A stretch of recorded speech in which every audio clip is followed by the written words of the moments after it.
Sri Anunjariah dari kontingen UIN Araniri Banda Aceh sedang melakukan kegiatan yang kelanjutan dari kloter pertama, khususnya itu kita bangun spot selfie dengan beberapa kontingen lain. Dan sekarang tepatnya di samping saya ada stand Tengku Durundeng Mulabo.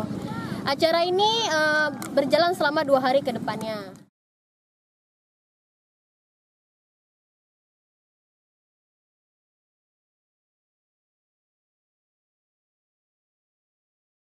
Mudah-mudahan kita jalan yang biasa damai untuk maju bangsaku, untuk maju Indonesia kita tercinta. Mari satukan tekadku, hormati benderamu, maju-majulah pramuka, maju-maju Indonesia kita tercinta. Ayo tepuk, semua tepuk.